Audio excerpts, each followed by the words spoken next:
మన తరం వెళ్ళిపోవాలేమో ఇవి సెటిల్ అవ్వాలంటే. కాదు, ఇంకా 4 తరాలు అయిపోయినాయి కానీ అది ఒకదే కాదు ఇంకంతే. కాకపోతే ఏంటంటే ఇప్పుడున్నటువంటి పరిస్థితుల్లో ఆంధ్రప్రదేశ్లో విభజన చట్టం ప్రకారం లోటు బడ్జెట్ ఆల్రెడీ లోటు బడ్జెట్ సంబంధించి 12,000 కోట్ల రూపాయలు ఇచ్చేశారు ఈ మధ్యన ఇచ్చేశారు. అవి బటన్ నొక్కి పనిచేశాడు జగన్మోహన్ రెడ్డి. సో మిగతా అంశాలు ఏవైతే ఉన్నాయో అమరావతికి సంబంధించి ఆల్రెడీ నిధులు ఇస్తామని చెప్పారు. అమరావతికి డెఫినెట్గా సహకరిస్తామని చెప్పారు. నరేంద్ర మోడీ ప్రమాణ స్వీకారానికి రాబోతున్నారు, చంద్రబాబు నాయుడు ప్రమాణ స్స్వీకారానికి. ఆ సందర్భంగా కూడా హామీ ఇచ్చేటువంటి అవకాశం ఉంది. ఇంకా వెనుకబడి ప్రాంతాలకి ప్యాకేజీ, బుందేల్ఖండ్ ప్యాకేజీ, అలాంటి వాటికి ఆ నిధులు కూడా ఏదైనా సరే లైజనింగ్. ఇప్పుడు రామ్మోహన్ నాయుడు మినిస్ట్రీ మరి ఏ మినిస్ట్రీ ఇస్తారో చూడాలి. ఇప్పుడు ఒకవేళ రూరల్ డెవలప్మెంట్ ఇలాంటివి ఏమన్నా ఇస్తే కనుక అదేనా కొంచెం వచ్చే అవకాశం ఉంది. రూరల్ ఏరియాకి డెవలప్మెంట్ చేసుకోవడానికి ఉపయోగం. సహాయ మంత్రులు కూడా ఉన్నారు కాబట్టి వాళ్ళు కూడా లైసెన్స్ చేయడానికి ఏదైనా ఉపయోగపడతారు. సో ఇక ప్రధానంగా తీసుకుంటే పోలవరం అయితే ఖచ్చితంగా పూర్తి చేస్తారు. పోలవరం ఆల్రెడీ చంద్రబాబు నాయుడు అదొక కళల ప్రాజెక్ట్, అది పూర్తి చేస్తారు డెఫినెట్గా. కాకపోతే ఏంటంటే వీళ్ళు ఎత్తు తగ్గించడానికి అంగీకరించారు జగన్మోహన్ రెడ్డి ప్రభుత్వం ఉన్నప్పుడు. దాదాపు దాని కారణంగా చాలా వాళ్ళకి భారం కూడా తగ్గింది. ఎందుకంటే సెంట్రల్ గవర్నమెంట్ మొత్తం భరాయించాలి. అది నేషనల్ ప్రాజెక్ట్ కింద జాతీయ గుర్తింపు ఉంది కాబట్టి ఆ ప్రాజెక్టుకి వాళ్ళు మొత్తం కంప్లీట్ ఇవ్వాలి. వాళ్ళు ఏం చేశారు, ఒరిస్సా తెలంగాణ ఏదో అభ్యంతరం పెడుతుందని చెప్పేసి వాళ్ళు ఎత్తు తగ్గించమని చెప్తే ఎత్తు తగ్గించిన వాళ్ళకి భారం తగ్గింది కేంద్రానికి.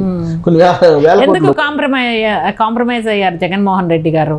ఆ రోజు ఉన్న పరిస్థితులు వాళ్ళు ఎంత చెప్తే అంత చేయాలి కదా జగన్మోహన్ రెడ్డి. నేను అలా చేయనంటే చెప్పడానికి ఏమో లేదు కదా. సో ఎత్తు తగ్గించారు. సరే, ఆ ఎత్తు తగ్గించినా ఏం చేసినా మొత్తం మీద అయితే పోలవరాన్ని యాజ్ పర్ ది నామ్స్ ఇప్పుడు ఏదైతే ఉన్నాయో వాటి ప్రకారం పూర్తి చేసే అవకాశం ఉంది చంద్రబాబు నాయుడు. ఆల్రెడీ అమరావతికి సంబంధించినటువంటి CRDA పనులు ప్రారంభమయ్యాయి. ఇప్పుడు ప్రమాణ స్వీకారం చేయకుండానే CRDA తన పని తాను చేసుకోబోతుంది. కాబట్టి క్యాపిటల్ మాత్రం పక్కాగా అవుతుంది. ఇంక వెనుకబడి ప్రాంతాలకు నిధులు, తర్వాత విశాఖ రైల్వే జోన్ అది కూడా ఇస్తారు. ఆల్రెడీ ప్రాసెస్లో ఉంది కాబట్టి ల్యాండ్ అక్విజిషన్ చేసి ఇవ్వాల జగన్మోహన్ రెడ్డి. వాళ్ళ కేంద్ర మంత్రులు కూడా వచ్చి చెప్పింది అదే కదా మొన్న ఎలక్షన్ క్యాంపెయిన్లో కూడా. ల్యాండ్ అక్విజిషన్ చేసి ఇవ్వమంటే ఇవ్వలేదు. ఆయన కనుక సకాలంలో ల్యాండ్ అక్విజిషన్ చేసి ఇచ్చినట్టయితే ఆల్రెడీ రైల్వే జోన్కి సంబంధించినటువంటి నిర్మాణాలు అయిపోయిందని కూడా కేంద్ర మంత్రులు చెప్పారు. సో అది చంద్రబాబు నాయుడు చేసేస్తారు, దాంట్లో ఏమీ డౌట్ లేదు. సో ఇక్కడ ఈ పథకాలకు సంబంధించి నేషనల్ పథకాలకు సంబంధించి ఆల్రెడీ మనకి ప్యాకేజీ ప్రత్యేక హోదా అయితే లేదని చెప్పేశారు. అప్పుడే చెప్పేశారు. అది దట్ ఈస్ క్లోజ్డ్ చాప్టర్ అన్నారు, ముగిసిన అధ్యాయం అని చెప్పారు. సో ఇప్పుడు ప్రత్యేక హోదా గురించి వీళ్ళు కూడా డిమాండ్ చేయట్లేదు. వీళ్ళు కూడా ఇప్పుడు ఎన్డీఏలో కూటమిలో ఉన్నప్పటికి కూడా కీలకమైన రోలు ప్రత్యేక హోదానేమి వీళ్ళు అడగాలనేటువంటి సాహసం కూడా చేయట్లేదు. నేను 2 రోజుల క్రితం జయప్రకాష్ నారాయణ గారితో ఇంటర్వ్యూ చేసినప్పుడు కూడా నేను ప్రత్యేక హోదా గురించి అడిగితే అసలు ప్రత్యేక హోదా మనకు అవసరం లేదు అన్నట్టుగా మాట్లాడారు ఆయన. కొంచెం క్రెడిట్ తీసుకోవచ్చు కదా ఆయన మాటలను. అయితే ఎందుకు అవసరం లేదని నేను అడిగినప్పుడు ప్రత్యేక హోదాకి సంబంధించి ఏవైతే రాయితీలు ఉన్నాయో అవన్నీ కూడా ఇవ్వడానికి వాళ్ళు సిద్ధంగా ఉన్నారు. అలాంటప్పుడు ప్రత్యేక హోదా అవసరమే ఉంది అనేది. ఒకవేళ ప్రత్యేక హోదా ఇస్తే మిగతా రాష్ట్రాలు పోటీ పడే అవకాశం ఉంది కాబట్టి ఇచ్చే. జేడీయూ నితీష్ గారు కూడా రెడీగా ఉన్నారు.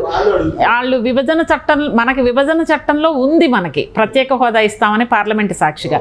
జేడీయూ వాళ్ళకి లేదు, అయినా కూడా అడుగుతున్నారు స్పెషల్ స్టేటస్. నితీష్ విభజన చట్టంలో లేదు, ఓన్లీ హామీ ఇచ్చారు. చట్టంలో లేదనే కదా వీళ్ళ ఆర్గ్యుమెంట్. చట్టంలో లేదు కాబట్టి నీతి ఆయోగ్ పంపించాలన్నారు. నీతి ఆయోగ్ వాళ్ళేమో అలాంటిది ఏం లేదు, ఇవ్వాలనుకుంటే కేంద్ర ప్రభుత్వం అని చెప్పింది నీతి ఆయోగ్. సో కాబట్టి ఇప్పుడు ఉన్న పరిస్థితుల్లో చాలా రాష్ట్రాలు ప్రత్యేక హోదాని అడుగుతున్నటువంటి రాష్ట్రాలు ఉన్నాయి. దాదాపు 10-12 రాష్ట్రాలు ఉన్నాయి. సో వాటన్నిటిని కాదని ఆంధ్రప్రదేశ్కి ఇచ్చేటువంటి పరిస్థితులు ఉండవు. ప్లస్ ఆ ప్రత్యేక హోదాకి కావాల్సినటువంటి నామ్స్ని ఫిల్ఫిల్ చేసేటువంటి పరిస్థితి ఆంధ్రప్రదేశ్కి లేదు అనేది కేంద్ర ప్రభుత్వం యొక్క వాదన. సో అలాంటి పరిస్థితుల్లో ప్రత్యేక హోదాకి ఏదైతే ఇస్తున్నారో బెనిఫిట్స్ అవి ఇవ్వడానికి కేంద్ర ప్రభుత్వం సిద్ధమైంది. గతంలోనే చంద్రబాబు నాయుడు ఎన్డీఏలో ఉన్నప్పుడే 2018లోనే ఆ రోజు ఆయన అడిగింది ఏంటంటే మీరు ఏదైతే ప్రత్యేక ప్యాకేజ్ ఇస్తా ఉన్నారో దాన్ని చట్టబద్ధత చేయండి అని చెప్పి అడిగారు. బహుశా అదేమన్నా చేయించగలరేమో. ప్రత్యేక ప్యాకేజీ చట్టబద్ధత చేయించవచ్చు, ప్రత్యేక హోదాని మాత్రం అడిగే పరిస్థితి ఉండకపోవచ్చు. సో ప్రత్యేక ప్యాకేజీని చట్టబద్ధత చేస్తే రాయితీలకు సంబంధించి అప్పుడు ఇండస్ట్రీస్ వచ్చే అవకాశం ఉంది. సో ప్రత్యేక హోదా ఉన్నప్పుడు ఏవైతే రాయితీలు ఇస్తారో 10% 15% ట్యాక్స్ ఎగ్జామ్షనే కదా. సో ఆ మెయిన్ ట్యాక్స్ ఎగ్జామ్షన్ అంటే ఇండస్ట్రియలిస్టులకి ప్రాఫిట్ పెరుగుతుంది to that extent. At the same time ఉపాధి అవకాశాలు పెరుగుతాయి. సో ఆ ట్యాక్స్ ఎగ్జామ్షన్ అనేది ఇస్తామని చెప్పారు. సో దాన్ని చట్టబద్ధత చేయమని చెప్పి గతంలో అడిగారు. ఆ ప్రాసెస్ పూర్తి కాకుండా నేను బయటకు వచ్చాడు అప్పుడు ఎన్డీఏ నుంచి. సో ఇప్పుడు మళ్ళీ అది చట్టబద్ధత చేయమని చెప్పి అడిగే అవకాశం ఉంటుంది, డెఫినెట్గా ఉంటుంది. అడిగే అవకాశం ఉంటుంది, చేస్తారంటారా? అంతవరకు చేయించుకోగలని అనుకుంటున్నారు. దాని వరకు అంటే ప్రత్యేక హోదా అనేది సెంటిమెంట్, దాన్ని ఇవ్వలేకపోయారు కదా, అట్లీస్ట్ దీన్ని చట్టంలో పెడితే ప్రజలకి మీరు ఎన్డీఏ కూటమి చెప్పుకోవడానికి అవకాశం ఉంటుంది. అదర్వైజ్ వాళ్ళకి చెప్పలేము అనేటువంటి యాంగిల్ ఏదైనా రిక్వెస్ట్ చేస్తే అది చెయ్యొచ్చు ఇప్పుడుండే పరిస్థితుల్లో. ఎందుకంటే ఎన్డీఏలో కీలక భాగస్వామి కాబట్టి దాన్ని ఆల్రెడీ ఒప్పుకున్నారు అంతకుముందు వాళ్ళు. ప్రత్యేక ప్యాకేజ్ ఇస్తామన్నారు, చట్టబద్ధత కూడా చేస్తా ఉన్నారు. ఈలోపు వీళ్ళు బయటకు వచ్చారు కదా 2018లో ఎన్డీఏ నుంచి బయటకు వచ్చేటప్పటికి అవి అలా ఆగిపోయింది. బహుశా ఇప్పుడు కంటిన్యూషన్లో చట్టబద్ధత చేసే అవకాశాలు ఉంటాయి.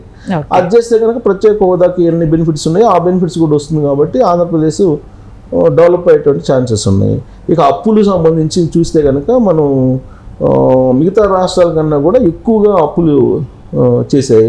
టోటల్ జిఎస్డిపిలో మిగతా రాష్ట్రాలు, పక్క రాష్ట్రాలు, మన సరిహద్దు రాష్ట్రాలు 25% అలా ఎక్స్ట్రా చేస్తే అప్పులు ఆల్మోస్ట్ 50% క్రాస్ అయింది అంటున్నారు ఆంధ్రప్రదేశ్ది.